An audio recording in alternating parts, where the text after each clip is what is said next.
నమస్తే welcome to Dhruta media special story.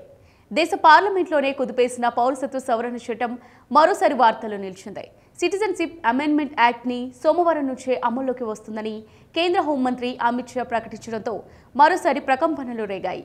దేశంలోని ప్రధాన విపక్షాలన్నీ ఏకమై మోదీ సర్కారుపై విమర్శల వర్షం కురిపిస్తున్నాయి. ఎన్నికల స్టాండ్గానే ఈ వివాదాస్పద చట్టాన్ని తీసుకొచ్చారని ఆరోపిస్తున్నాయి.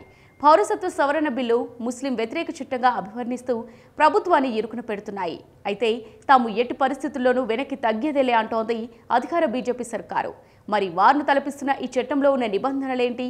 ప్రతిపక్షాలు ఎందుకు ఆందోళన చేస్తున్నాయి? నిజంగానే ముస్లిం సోదరులకు అన్యాయం జరుగుతోందా? ఇప్పుడు తెలుసుకుందాం.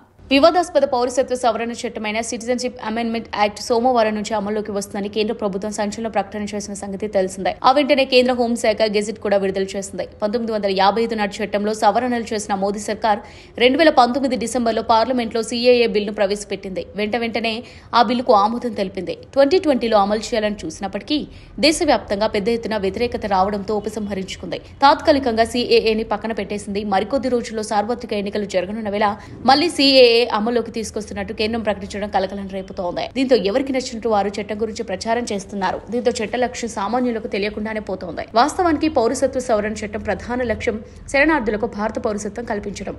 అయితే ఈ విషయంలో కొన్ని నిబంధనలు విధించింది కేంద్ర ప్రభుత్వం. 2014 డిసెంబర్ 31వ తేదీ కన్నా ముందు హింసకు గురై ఇండియాలోకి శరణార్థులుగా వచ్చిన ముస్లిమేతరులే ఈ చట్టం పరిధిలోకి వస్తారు. హిందువులు, జైనులు, క్రైస్తవులు, సిక్కులు, బౌద్ధులు, పార్సీలకు పౌరసత్వం కల్పిస్తారు. అర్హులెవరో కూడా సిఏఏ గెజిట్లో స్పష్టంగా పేర్కొంది కేంద్రం. భారత్లో 11 ఏళ్ల పాటు ఉన్న శరణార్థులకు మాత్రమే పౌరసత్వం కల్పించేలా పాత చట్టంలో ఓ నిబంధన ఉండేది.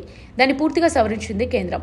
గత 14 ఏళ్లలో కనీసం 5 ఏళ్ల పాటు లేదంటే ఏడాది కాలంగా భారత్లోనే నివసించిన వారికి మాత్రమే ఈ చట్టం వర్తిస్తుందని స్పష్టం చేసింది.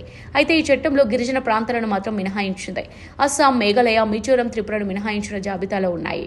భారత రాజ్యాంగంలోని 6వ షెడ్యూల్లో ఉన్న అస్సాంలోని కార్బీ ఆంగ్లాంగ్, మేఘాలయలోని గ్యారో హిల్స్, మిజోరంలోని చంకా, త్రిపురలోని పలు గిరిజన ప్రాంతాలను చట్టం నుంచి మినహాయించింది.